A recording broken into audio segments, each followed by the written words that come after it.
وكل بدعة ضلالة وكل ضلالة في النار. اللهم صل على محمد وعلى آل محمد كما صليت على إبراهيم وعلى آل إبراهيم إنك حميد مجيد.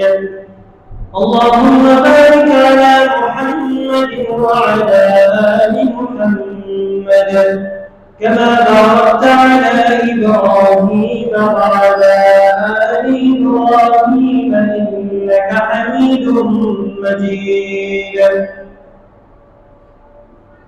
يا أيها الذين آمنوا اتقوا الله حق تقاته ولا تموتن إلا وأنتم مسلمون. يا أيها الناس اتقوا ربكم الذي خلقكم من نفس واحدة وخلق منها زوجها وبث منهما رجالا كثيرا ونساء واتقوا الله الذي تساءلون به والأرحام إن الله كان عليكم رقيبا. يا أيها الذين آمنوا اتقوا الله وقولوا قولا سديدا يصلح لكم أعمالكم ويغفر لكم ذنوبكم ومن يطع الله ورسوله فقد فاز فوزا عظيما. أعوذ بالله السميع العليم من الشيطان الرجيم من همزه ونفخه ونفثه. بسم الله الرحمن الرحيم. وإذا بشر أحدهم بالأنثى ظل وجهه مسودا وهو كظيم.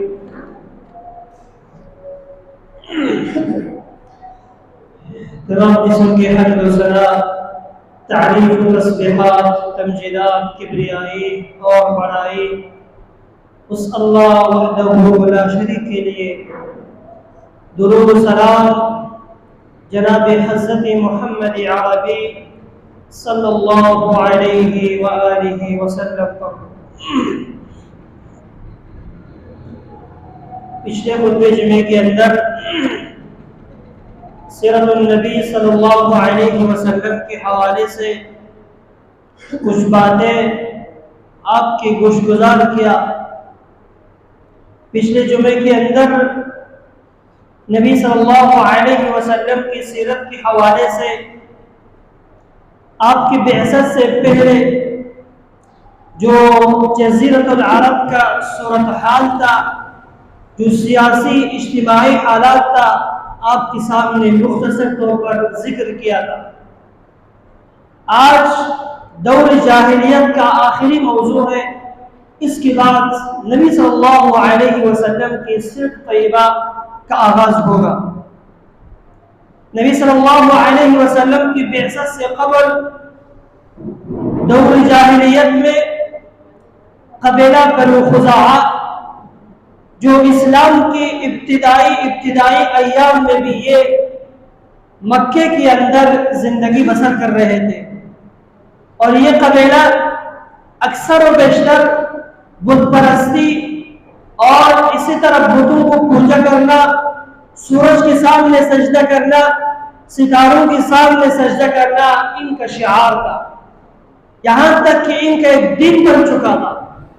اسی قبیلے کے اندر انہوں نے اتفاق کر کے ایک شخص کو بڑا مقرر کر دیا، وہ عمرو بن لحی جو ان کا سردار تھا، ان کا بڑا تھا، جن کو مولوی کہا جاتا ہے آج کل کے دور میں. یہ جب اپنے قوم کو دیکھا کہ سب بت پرستی میں مصروف و مشغول ہے تو یہ چلا گیا شام کی طرف سفر پہ. جب شام میں گیا وہاں دیکھا کہ لوگ مکے سے زیادہ شام کے اندر بتوں کو پوجا کرتے ہیں اور وہ یہ عقیدہ رکھتے ہیں کہ یہ ہماری مشکلات کو دور کرتے ہیں اور وہ یہ عقیدہ رکھتے ہیں کہ یہ بت جو ہے ہمیں اولاد دیتے ہیں یا یہ ہمیں اللہ رب العالمین تک قریب کر دیتے ہیں، اس لحاظ سے وہ ایک خوبصورت سی بت کو سجایا ہوا تھا، سامنے رکھا ہوا تھا مخصوص جگہ میں، اور اس کے سامنے ہر کوئی جاتا، چونتا، اس کو سجدہ کرتا۔ یہی صورت و حال مصروف کے سب۔ جب عامر بن لوہائی بڑا آدمی تھے، ان کی صورت حال کو دیکھا، کہا یہ تو بہت اچھا عمل ہے، کیوں نہ میں اسی عمل کو شروع کروں اور میں اسی پر اپنے زندگی اپنے شعار کو دہراتا جاؤں۔ تو اس نے کام کر دیا، شام سے ایک گل خرید کر کے مکہ لے آیا اور اس گل کا نام رکھا گیا ہوگل۔ پھر اس بت کا ایک ہاتھ نہیں تھا اور ایک ہاتھ ٹوٹا ہوا تھا، اس کو لے کر آیا، مکہ کے اندر ایک خوبصورت جگہ کے اندر رکھا گیا۔ بعض روایت میں آتے ہیں کہ مسجد نبوی کے اندر رکھا، اور بعض میں آتے ہیں کہ مکہ کے کونے کے اندر یہ بت کو سجایا ہوا تھا، خوبصورت سے رکھا ہوا تھا۔ لوگوں کو دعوت دیا کہ تم سب نے آ کر ان کے سامنے سجدریز ہونے، ان کو پوجا کرنے، یہ ہمیں اللہ تعالیٰ تک قریب کر دے گا اور ہمارے مشکلات کو یہی ٹال دے گا۔ یہاں تک کہ یہ بت پرستی اتنا عام ہو گیا کہ مکہ کی سرزمین کے اندر جو چار جوڑے بغیر تھے سب میں پھیل گیا۔ ہر قوم کے اندر ایک بت رکھا ہوا تھا، یہاں تک کہ ہر خاندان کے اندر ایک بت رکھا ہوا تھا۔ امام قرطبی رحمہ اللہ اپنی تفسیر کے اندر یہ ذکر کرتے ہیں۔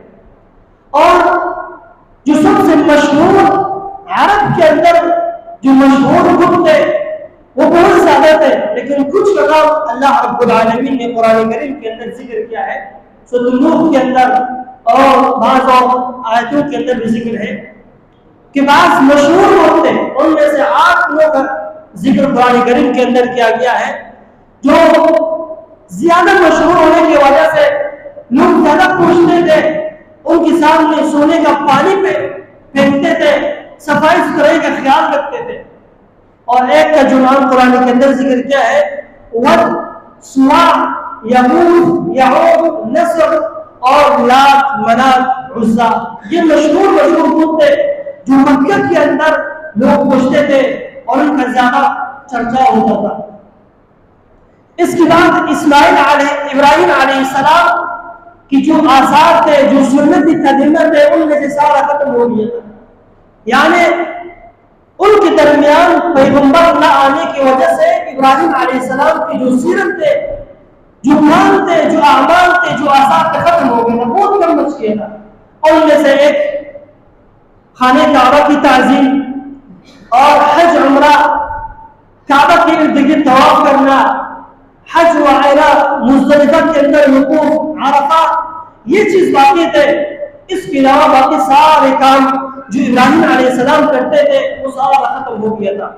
بس مکہ کے اندر، جزیرۃ العرب کے اندر بت پرستی کی وجہ سے، آتش پرستی کی وجہ سے، سورج اور چاند پرستی کی وجہ سے یہ سارے ابراہیم علیہ السلام کی جو دعوتی اثرات تھے یہ ختم ہو گیا تھا۔ اس کے علاوہ عرب کے اندر جو دینی حالات تھے یہ بہت خراب ہو گیا تھا، دین پر عمل بہت کم ہوا تھا، بہت کم لوگ باقی تھے کہ جو ابراہیم علیہ السلام کی سیرت پر چلتے تھے۔ اکثر و بیشتر اسی بت پرستی، شرک، بدعات میں مصروف تھے، یہاں تک کہ یہودیت کا دعوت کرنا شروع ہو گیا خیبر کے اندر، اور اسی طرح مدینے کے اندر یہ یہودیت کا دعوت شروع کر دیا۔ کئی بادشاہوں نے یہودیت کو قبول کر لیا۔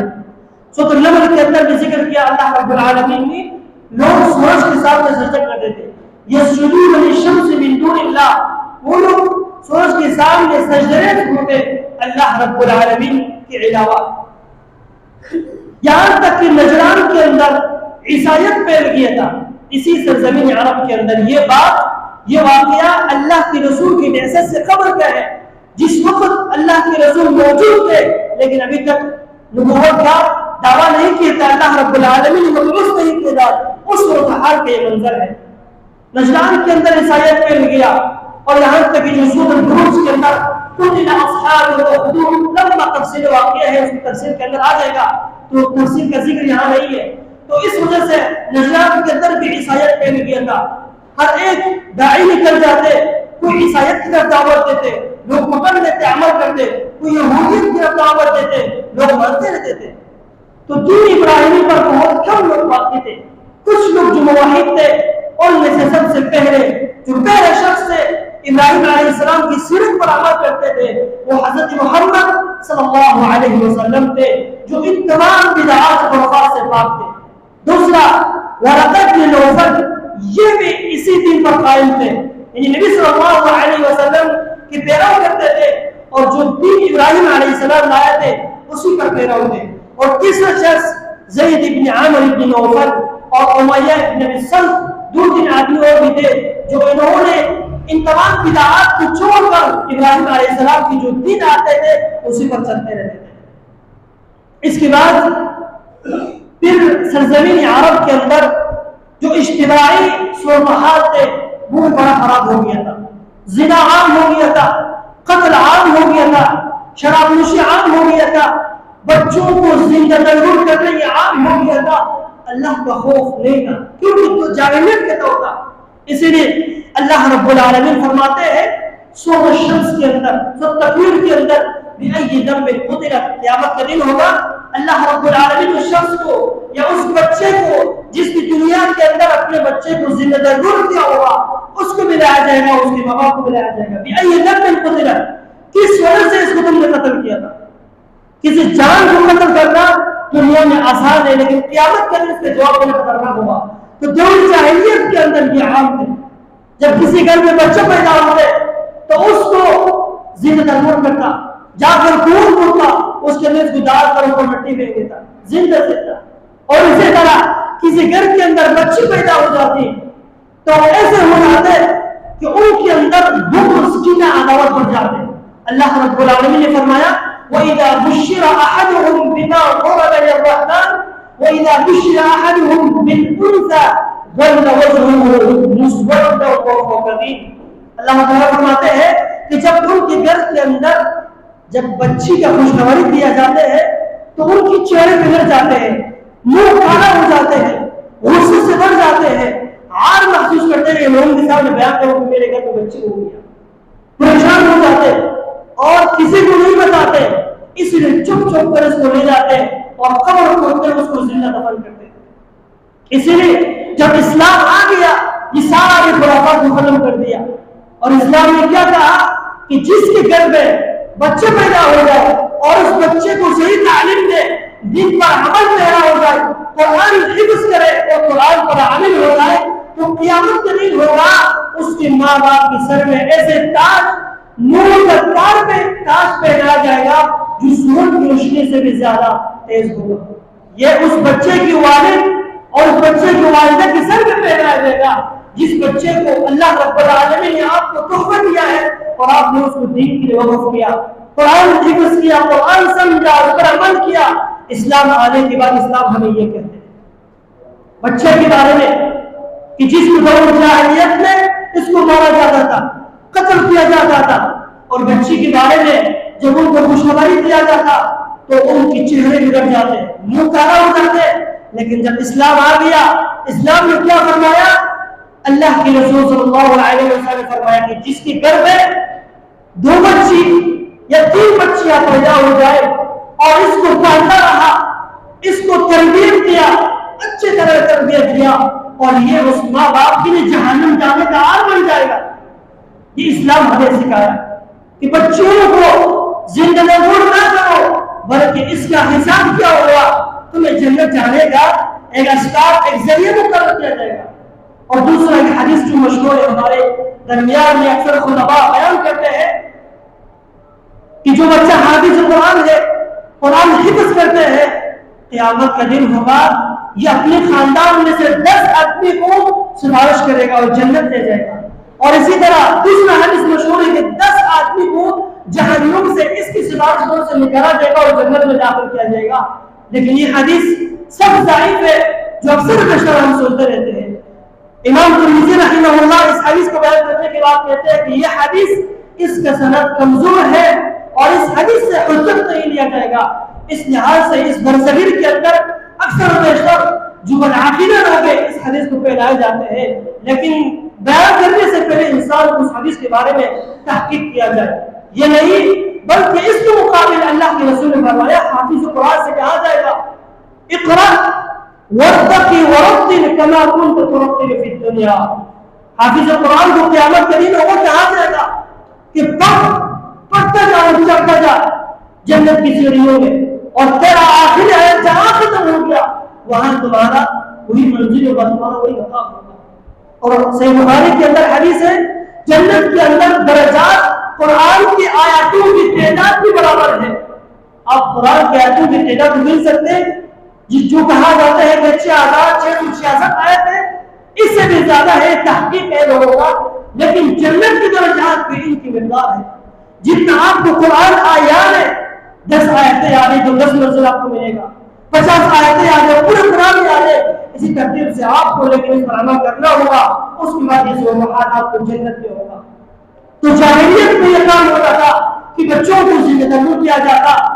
قتل اصحاب الاخدود, جو اصحاب الاخدود کے اندر جو ظالم بادشاہ نے جو لوگ اسلام قبول کیا تھا, اسلام قبول کرنے کے بعد سب کو کہا کہ کنواں کو کرو, اس کے اندر آگ جلا کرو, سب مسلمانوں کو اندر پھینک دو.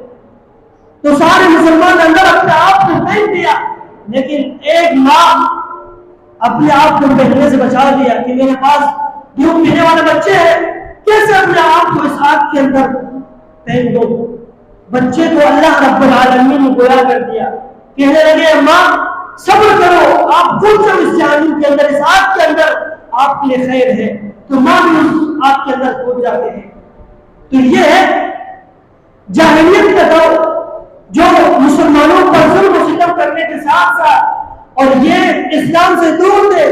جیسے ہی اسلام آ گیا یہ سارے فسادات کو ختم کر دیا اور سب کو بھائی بھائی بنا دیا, اور جنت کے راستے میں اللہ کے رسول صلی اللہ علیہ وسلم نے سب کو ترغیب دینا شروع کر دیا.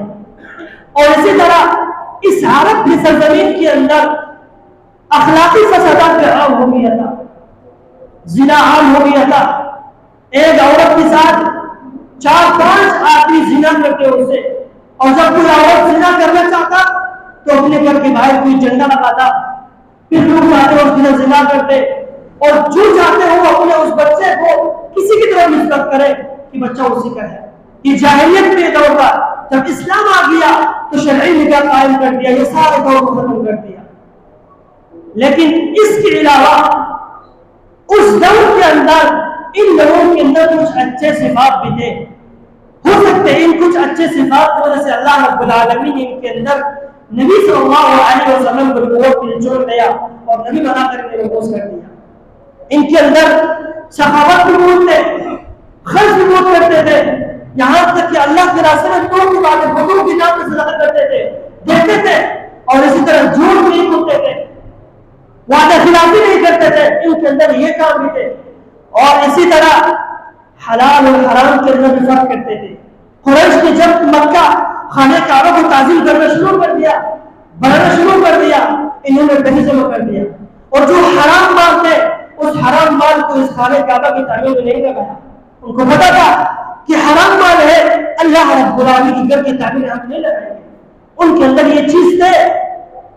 ان صفات کی وجہ سے ہو سکتے اللہ رب العالمین نے ان کے اندر نبی صلی اللہ علیہ وسلم کو ان کی ہدایت کے لیے مبعوث کر دیا. کفر و شرک مدعات اور سے زیادہ ہو گیا تھا, اور پوجا کرتے تھے, شرک کرتے تھے. لیکن آج کل کی جو مشرکین ہیں ان سے پہلے مشرکین کا عقیدہ افضل تھے, بہت زیادہ افضل تھے. کیوں کہ اس دور کے مشرکین جو ہے اللہ رب العالمین کے وجود کو مانتے تھے. جب ان کے اوپر کوئی مصیبت آتے, جب سمندر میں جاتے, کشتے غرق میں لگ جاتے تو اللہ تعالیٰ کو مانتے. لیکن اس دور میں جو مشرکین ہے, جو برعقیدہ لوگ ہیں, جب ان کے اوپر کوئی مصیبت آ جاتے ہیں پاؤں پھسل جاتے ہیں, یا رسول اللہ مدد, یا علی مدد, یا علی اجویری میرے مشرکان لگا دینا, یہ باتیں لگاتے. حالانکہ اس دور کے مشرکین کا عقیدہ یہ تھا جب مشکلات آتے, پریشانی آتے تو اللہ کو پکارتے. فرعون جب غرق ہونے لگے تو کلمہ پڑھ لیا, اللہ کا آواز دینے لگا, لیکن اس وقت کوئی فائدہ نہیں تھا. تو اسی لیے ان کے اندر یہ بدعات و خرافات تھے. سورج کو پوجا کرتے تھے, چاول کے سامنے سجدہ کرتے تھے, بتوں کے سامنے نیاز کرتے تھے، لیکن اس کے ساتھ ساتھ اللہ رب العالمین کی ذات کا انکار نہیں کرتے تھے، اور وہ کہتے تھے کہ پہلے جو لوگ تھے نیک صالح لوگ تھے وہ اللہ رب العالمین کے مقرب بندے تھے، اللہ رب العالمین کے سب سے زیادہ قریبی لوگ تھے، تو کیوں نہیں ہم انہیں کے تبرک کی وجہ سے انہیں کا شکل صورت بنائے، انہیں کی صورت کا بت بنائے، اور اس بت کو ہم سجائے، ان کے سامنے ہم سجدہ کریں، ان کو اللہ کے سامنے وسیلہ پیش کرے، ہو سکتے اللہ ان کے ذریعے سے ہمارے گناہوں کو معاف کرے۔ وہ لوگ کیا عقیدہ رکھتے تھے کہ یہ بت یہ خدا نہیں ہے، اصل خدا اللہ ہے، لیکن اس کو ہم اس لیے پیش کرتے ہیں تاکہ یہ ہمیں اللہ تعالیٰ کا قریب کر دے، لیکن غلط نظریات تھے، پھر بھی اللہ کو مانتے تھے، لیکن اس طرح کے مشرکین اللہ رب العالمین کو حقیقت وجود سے نہیں مانتے۔ اور جب ان سے کہا جاتا تھا وَلَئِن سَأَلْتَهُمْ مَنْ خَلَقَ السَّمَاوَاتِ وَالْأَرْضَ وَسَخَّرَ الشَّمْسَ وَالْقَمَرَ لَيَقُولُنَّ اللَّهُ، اور جب اس دور کے مشرکین سے پوچھا جاتا کہ بتاؤ زمین و آسمان کو کس نے پیدا کیا، یہ سورج کو کس نے بنایا، یہ پہاڑوں کو کس نے کھڑا کر دیا، لَيَقُولُنَّ اللَّهُ، تو ضرور کہتے کہ اللہ، مانتے تھے اللہ رب العالمین، تو لیکن حقیقت سے آتے، حقیقت سے دور تھے، جو اللہ رب العالمین وہ چاہتے تھے وہ لوگ وہ نہیں کرتے تھے۔ اس لیے جو بت پرستی، جو تصویر کا پوجا کرنا، یہ نوح علیہ السلام کی دور سے شروع ہوا تھا اور یہ چلتا ہوا آج تک بھی جاری ساری ہے۔ اور اس انسان کو اللہ رب العالمین کی یاد سے، اللہ رب العالمین کی عبادت سے دور کس چیز نے کیا؟ اللہ رب العالمین فرماتے ہیں یا ایھا الانسان ما غرک بربک الکریم، اے انسان تجھے اللہ رب العالمین کی یاد سے کس چیز نے غافل کر دیا؟ کیا دنیا نے غافل کر دیا، مال نے غافل کر دیا، تجارت نے غافل کر دیا، بیوی بچے نے غافل کر دیا، شیطان نے غافل کر دیا، کس چیز نے غافل کر دیا؟ یا ایھا الانسان ما غرک بربک الکریم الذی خلقک فسواک فعدلک، اس ذات نے تجھے مٹی سے بنایا، اپنے ہاتھ سے تجھے بنایا، اور پھر تم اللہ رب العالمین کے بارے میں دھوکہ کھاتے ہو۔ جو اللہ رب العالمین جو خالق کائنات ہے اس کے سامنے سجدہ ہونے کی وجہ سے، تو اس کے سامنے سجدہ کرنے کی بجائے دوسرے کے سامنے سجدہ کرتے، اس اللہ کے بارے میں تجھے کس چیز سے دھوکہ مل رہا؟ یہ انسان ہے جب تھوڑا سا فکر کرے، سوچے کہ پہلے جاہلیت میں کیا صورتحال تھا، نبی صلی اللہ علیہ وسلم کی بعثت سے قبل یہ منظر یہ سامنے رکھے کہ کس دور میں اللہ رب العالمین نے اپنے نبی کو مبعوث کر دیا لوگوں کے۔ ایسا دور تھا، ایسا جاہلیت کا دور تھا، شرک بدعات خرافات عام ہو چکے تھے، قتل و غارت عام ہو چکے تھے، شراب نوشی عام ہو چکا تھے۔ ایسے دور میں اللہ رب العالمین نے اپنے پیارے حبیب نبی صلی اللہ علیہ وسلم کو اپنی نبوت کے لیے چن لیا اور اسلام کو لوگوں کے دلوں کے اندر ترغیب دینا شروع کر دیا۔ 12 سال آپ صلی اللہ علیہ وسلم مکہ کے اندر دعوت دیتا رہا، لیکن دعوت دے دے کر تک کیا مشکل سے سب سے پہلے اللہ کے رسول نے لوگوں کے دلوں کو تبدیل کر دیا، لوگوں کے دلوں کو توڑ دیا، اور توڑنے کے بعد پھر توحید کا گوشت ڈالا، گوشت ڈالنے کے بعد پھر لوگوں نے اسلام قبول کر لیا، اور پھر اللہ رب العالمین کے در میں ہو گیا۔